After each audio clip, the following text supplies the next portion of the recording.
Oi, gente, tudo bem com vocês? Eu espero muito que sim. No vídeo de hoje eu vou fazer banana. Então, vamos começar cortando a banana, descascando na verdade, né? Descascou a banana. Vai ter que amassecar? Corta ela assim, comprida. Assim, gente, ó. Tá vendo? Corta ela em Não, Maria, não. Pega isso. Isso.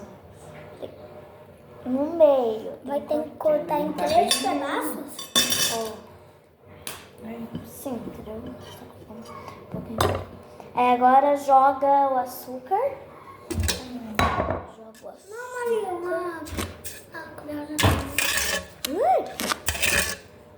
Peraí que foi bem. Aí, gente, ó, cortou ela assim, joga o açúcar. Pega aí, parece o açúcar. Pega aí pra mim fazer, por favor. Arruma a banana no prato. Ah. Ó, gente, peraí. Ó. Joga aí o... Pode jogar. Isso aí. Por cima da banana. Por cima de todas, né, Brás? Não é por cima de... Assim, mas ele jogou certo. Agora Não. pega mais açúcar e joga nas outras, olha. Ele fez certo aí. Essa senhora. Aí, na outra aqui, na outra senhora. aqui.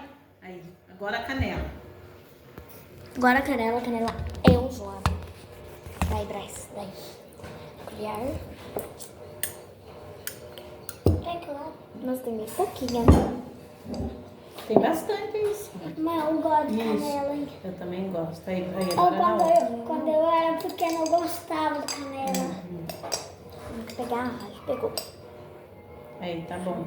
Eu não deixava canela por E agora, quantos minutos no Põe micro-ondas? 1 minuto, aí você vê se tá do jeito que você gosta. Você lembra que eu comia canela por lá? Ó, vamos lá.